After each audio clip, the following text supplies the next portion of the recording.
Welcome to Chapter 5 on learning. In this chapter, we're going to talk a bit about something that's a little bit difficult to study and sometimes even to discuss, and that is the mind.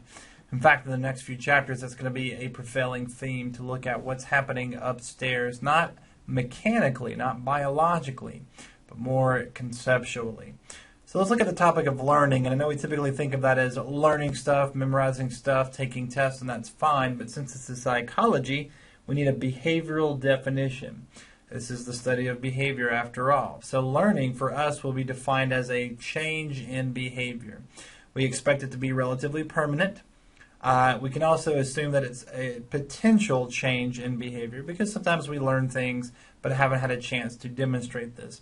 But this school of thought, this school of defining learning, really came out of behaviorism. In the 1950s and 60s, sort of the strong arm of psychology was a group of psychologists called behaviorists who believed that in the nature versus nurture world, it was all nurture, all the environment, that you are born blank and it's totally up to the environment to make you who you are.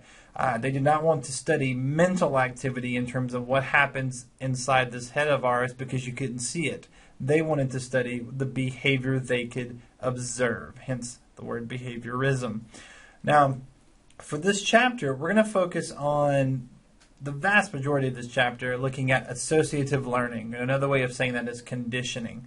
Basically, it is learning through, well, like it says, association, putting two variables together, making and building connections on how the world works. All right, so today we're going to focus on classical conditioning, and we'll get to that in a moment. But I want you to realize that conditioning, any sort of connection, is considered one of the most basic and primitive forms of learning. Humans, however, are so advanced that as we're talking about these basic forms of learning, I want you to realize that we can actually learn through simply observing someone else build a connection. For example, if someone sits on a chair and that chair shocks them and they jump out of the chair, they may never sit in that chair again. They have been conditioned by the environment. In this case, they made an association. That chair equals bad pain. I'm not going to use that chair anymore. That's an association. However, I can watch someone go through that, having not been shocked myself, and still change my behavior. I'm also never going to sit in that chair again. So while most of the time we're going to be talking in this chapter about things happening to you or happening to other animals, realize we have the potential to learn through someone else's conditioning. That's part of our advanced order of thinking. But as promised today, let's focus on classical conditioning. And that's not Santa Claus there. That is Ivan Pavlov, a Russian researcher. We'll talk a bit about him in a second. Now, the definition of classical conditioning is probably going to sound pretty weird. It's one of those that you're just going to have to trust me. Let's put the terms on the table. Then I'm going to tell you a story about this guy and his experiment, and then these words will make perfect sense. Classical conditioning is when a neutral stimulus elicits a response. And if those words do not mean anything to you, it's fine. They're a bit of abstract variables that we don't use in everyday language, but I do want you to kind of put that down. A neutral stimulus elicits a response. We will get to that in just a moment. Now, something you got to realize about conditioning, being taught by the environment. When we think of teaching and learning, we often think of doing things on purpose. Mom and dad teach you or condition you to behave in a certain way.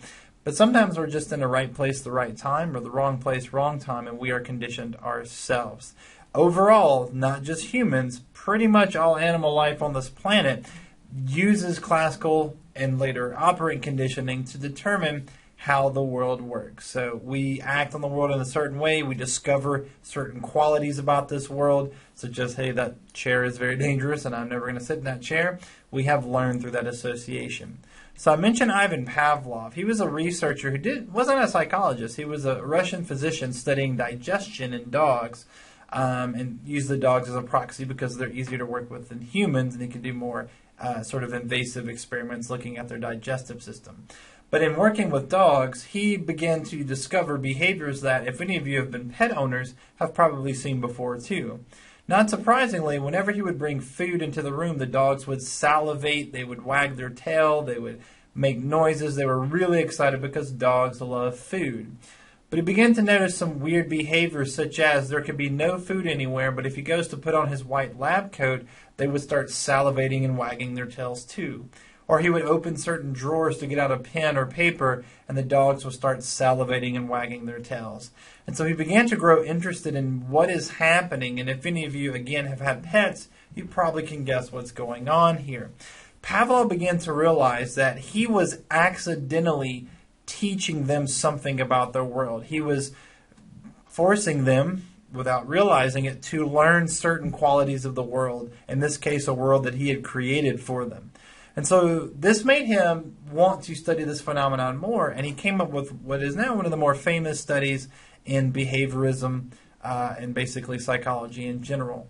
And so he created an experiment. Remember, like we learned in chapter 1 and 2, mostly 1, that we need to know our variables. What are we going to study in this experiment? So he started with a variable called an unconditioned stimulus. Now for the rest of this chapter, I want you to realize the word conditioned means learned. You learn something. So unconditioned means not learned. We're talking about something that just already exists.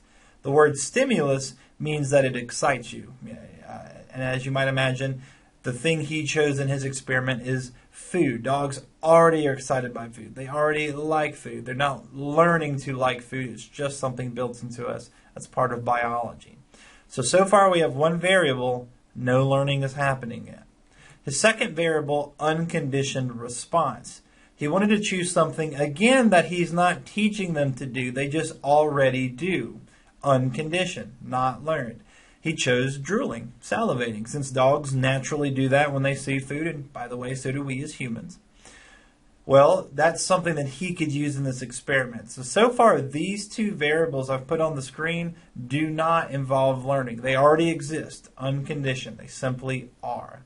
Now, here's the experiment. He wanted to take something that should not get any sort of reaction, certainly not the reaction he has on the screen right now. And so he chose a bell. He calls this the neutral stimulus. All right, remember that definition you wrote down? It's about to come full circle. Going to make sense. All right, so a neutral means you don't like it, you don't hate it, it just is something that exists. If you ring a bell at a dog who's never seen a bell before, they'll look at you. Maybe they'll make a noise just because you're annoying them, but it doesn't make them do, certainly not the behavior that he's looking at, which is salivation. So here's the experiment. Here's where learning comes in, and it's super easy once you know those variables. Classical conditioning is when you take a neutral stimulus, in this case a bell, and you consistently pair it with the unconditioned stimulus. So every day, and here I'll show you a little diagram, Pavlov would ring a bell, and before he started, if you were to ring a bell, the bell does nothing. But if you ring a bell and then give them food, the next day you ring a bell, you give them food, the next day you ring a bell, you give them food, they begin to build an association. There's that word, associative learning. And so pretty soon, after only several trials, Pavlov could walk into the room, ring a bell, there's no food anyway, and still the dog is excited. The dog starts drooling, all right, because as you might imagine, the dog has learned that the bell means food. That's all classical conditioning is. It's when the environment, something in our environment, is neutral. It doesn't make us do anything naturally or normally, but we pair it with something that already gets a reaction. Imagine if I have a button that will shock you in your seat right now. And every time I hit that button, a red light comes on before the shock happens. So the first time I hit a button, a red light goes bing, and you get shocked. Well, that was surprising. You jump out of your chair, maybe you swear, who knows what's going to happen. But let's imagine I get you to sit down again for whatever reason. We're doing something, I hit my button, you see a red light, bing! For most, if not all of you, you're going to jump out of a chair before you ever get the shock. But look what happened. A red light is neutral. A red light should not make you do anything. Certainly shouldn't make you jump out of a chair and scream. But what I did, I paired the red light with something that already gets a reaction, a shock. That is classical conditioning. Pretty soon, that neutral stimulus isn't neutral anymore, right? In fact, we're going to call it a conditioned stimulus. And the neutral stimulus and a conditioned stimulus are always the same thing. That's the whole point of the experiment. You take something neutral and you pair it with something that already gets a reaction, and pretty soon that thing's not neutral anymore. Pavlov could walk into a room, all he's got is a bell, no food anywhere. He rings the bell, and the dogs start drooling and wagging their tails and getting super excited because he had taught them to behave based on that conditioning, all right?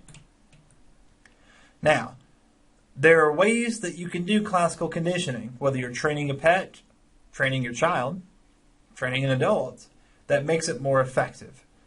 First, the rule of acquisition, which is about making connections.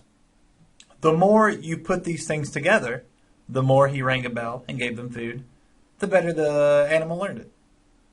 If you rang a bell and then gave them food on Monday and then the rest of the week never did that, they're not going to really learn it because it didn't happen enough. I need enough times for me to learn it. Now, humans, being sort of the higher order intelligence here, we're actually quite good at learning it the first time. But, sometimes it takes multiple pairings. Secondly, there's contiguity, which means space or time. Pavlov learned, as you might imagine, that if you're going to pair two things together, like the bell and food, the closer in time, the more effective the conditioning. He rang a bell, then gave them food. If he rang a bell, waited 30 minutes, and then gave them food, it took the dogs a lot longer to figure it out, and some never did figure it out because that's just too much time for them to put the variable bell with the variable food. So the closer together in time, the more effective it is. But, and here's our last principle, no matter how close you put them together, you have to put them in the right order, and that's contingency. That neutral thing must be first before you pair the unconditioned stimulus. Pavlov tried it backwards. He gave him food, rang a bell. Gave him food, rang a bell. All right, see what I did? Went backwards. Those dogs took a much longer time learning it, and some of them never really picked it up. All right, so doing the neutral thing first and then getting that unconditioned stimulus.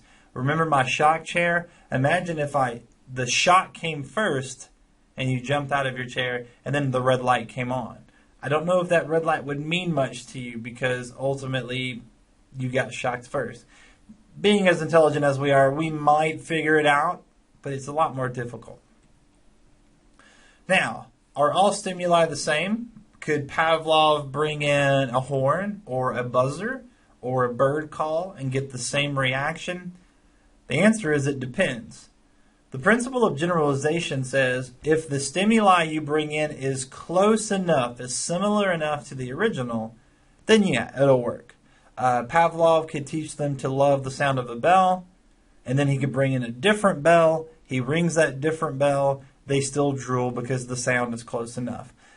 My dog, when someone rings the doorbell, runs over excitedly. But if someone rings the doorbell on TV, she also runs over excitedly, right? It means the same thing to her. It's generalization. It's close enough. But if that new stimuli is not close enough, we call that discrimination. And I don't mean like prejudice discrimination. That's social definitions of the term. I mean just sensory discrimination. We learn to not respond to all stimuli the same. There's just a point where it has to be close enough. If Pavlov comes in with a buzzer and he goes, the dogs don't drool because that's not close enough to a bell. It doesn't do what they remember it doing, okay? I mentioned this example for humans, white cars versus red cars. If you're driving on a highway and you see a red car parked on the side of the road, you're probably going to keep going. If you see a white car parked on the side of the road, I bet you slow down. Right? Now, the two cars, they both could be the same thing, but you're discriminating. You're saying, it's not close enough to the thing that actually changes my behavior. In this case, I've been conditioned to white cars, meaning police or whatever. So there you go. Now, what if you want the behavior to stop, all right? What if you taught dogs to salivate at a bell? What if you taught kids to behave to a certain thing, but you want them to stop? You don't want that bell to mean anything anymore. It's actually fairly easy. We call this extinction. For classical conditioning, you just take away the unconditioned stimulus. In Pavlov's, he taught them to love a bell so much that he could walk in a room with just a bell and no food, ring the bell, and they'd get all excited and drool. But if he does that the next day, and the next day, and the next day, all he's doing is ringing a bell but never bringing the food, eventually they will stop responding. It stops becoming exciting, no matter what they learned, because that unconditioned stimuli, the original focus of their behavior, is gone. And so why perform? Now, when behavior goes away, does it mean we unlearn it?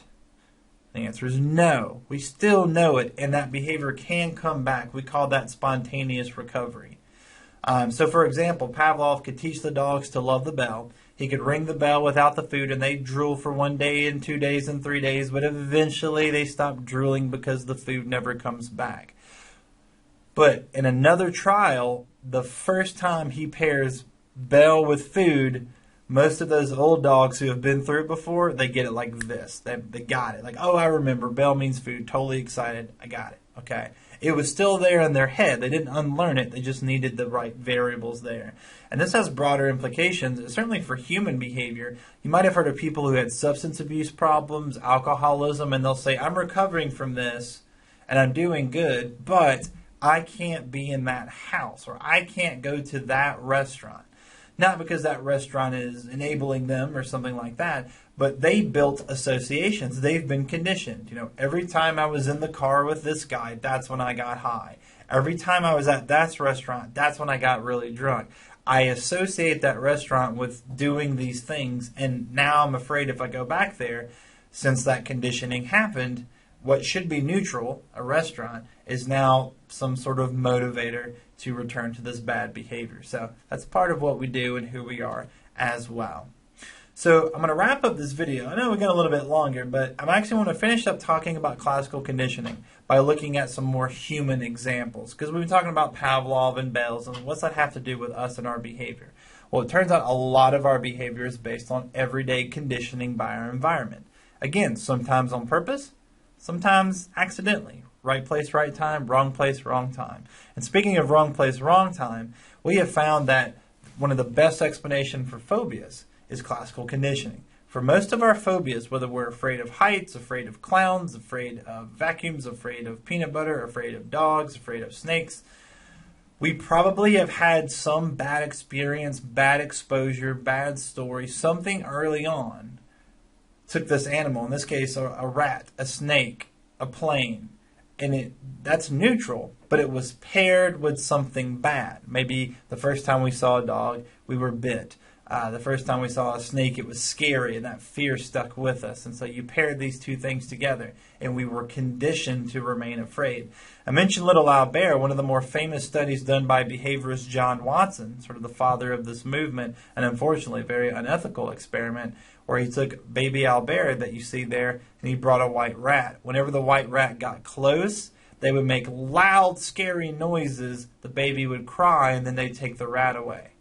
Now, again, this rat's neutral, but on the next day, they bring in the rat gets close, and as soon as the rat gets close, loud, scary noises, the baby would start crying, they would take the rat away. Very soon, all they had to do was bring the rat into the room, and poor little Albert would burst into tears. He had been conditioned to fear this white, fluffy rat, even though the baby had no experience with rats before.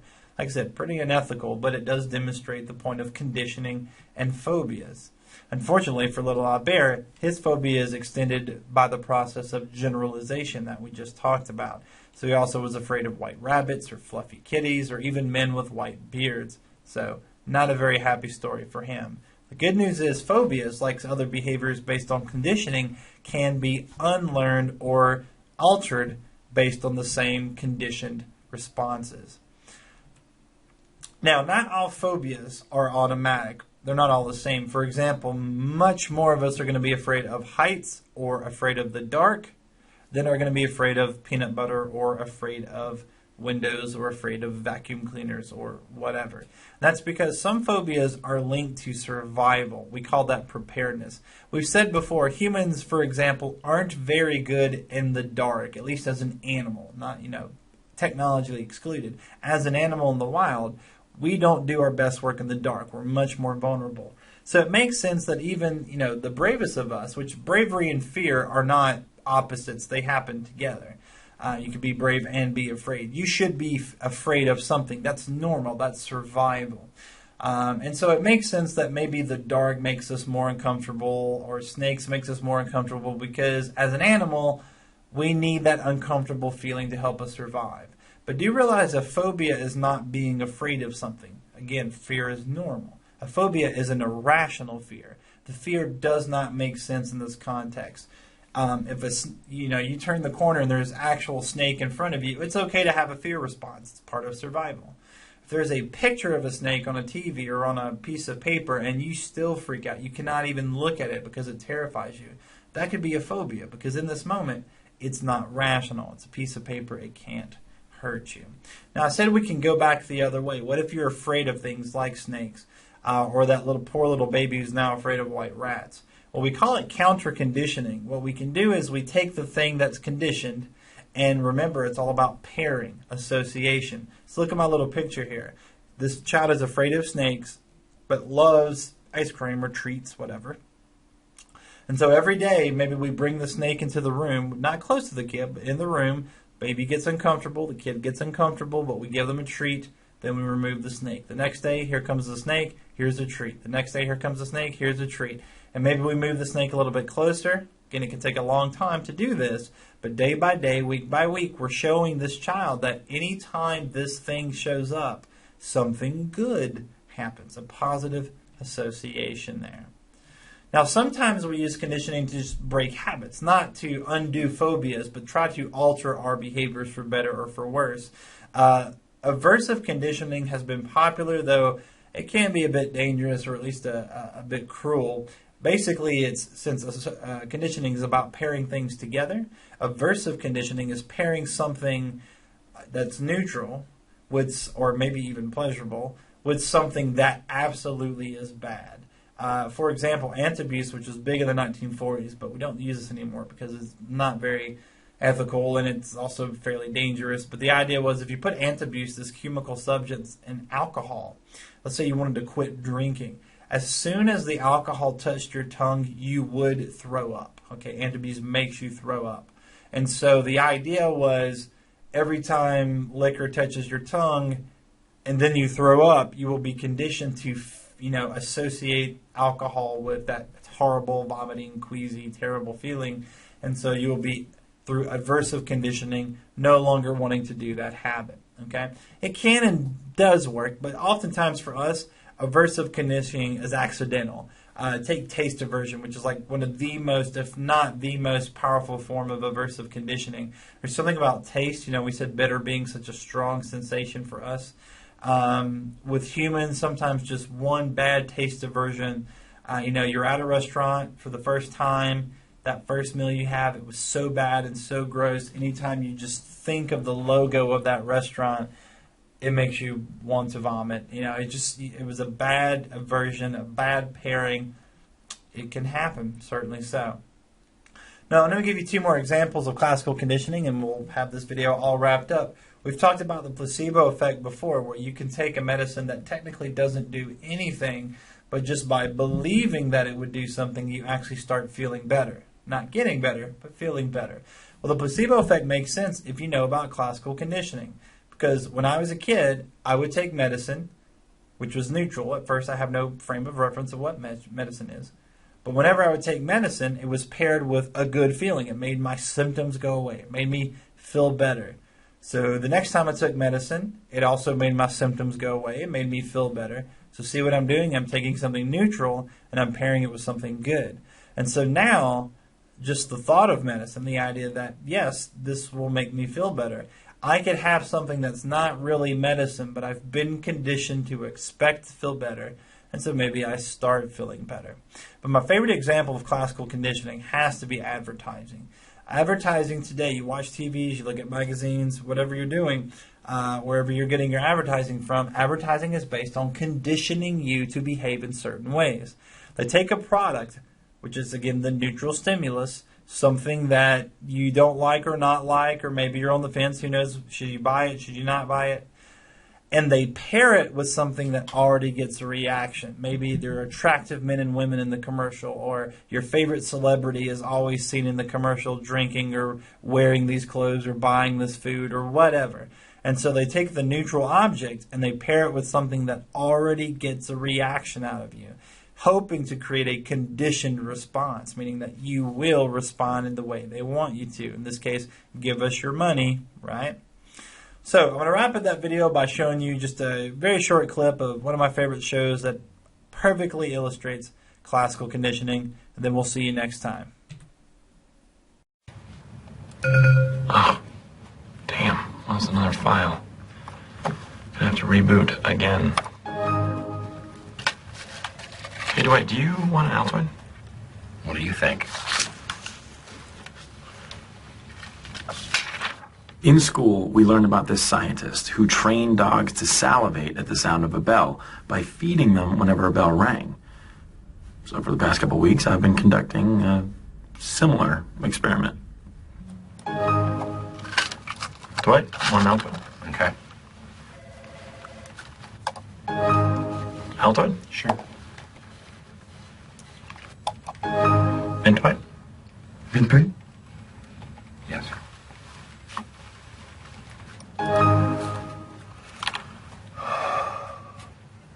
What are you doing? What? I don't know. Well, my mouth tastes so bad all of a sudden. Well,